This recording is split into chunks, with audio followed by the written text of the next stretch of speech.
guys, so ito po yung hiyas ng reyna ng langgam. Sa ganyan po siya nanggagaling. Nakita niyo po yung koloni ng mga langgam. Iyan po yung mga itlog. Yan. Ito po yung mga itlog nila. Tapos mga nagiging ano din yan, fossil or nagiging bato po. Pero ito kasi yung pinakahiyas ng reyna ng langgam, yung iniingatan po niya. Yan po yung ating kinukuha na nagbibigay ng swerte.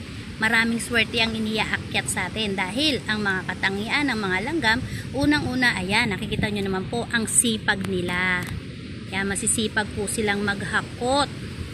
Tulong-tulong po silang maghakot at saka nag-iimpok sila ng mga pagkain. Kaya pagdating ng kagigpitan, mayroon pa din silang mga pagkain. At isang katangian din ng mga langgam ay ang malakas na senses.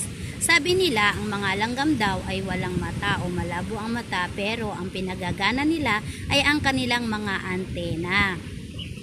Nagiiwan sila ng aroma upang maging palatandaan ng kanilang dinadaanan, at yun po ang inaaamoy ng kanilang mga kasama at siya ring dinadaanan nila.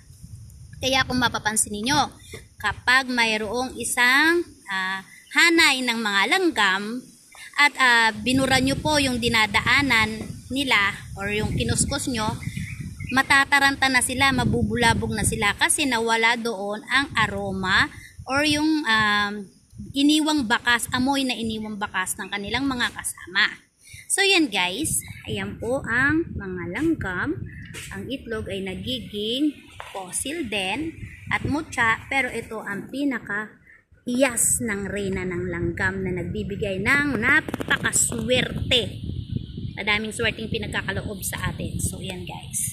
Thank you po.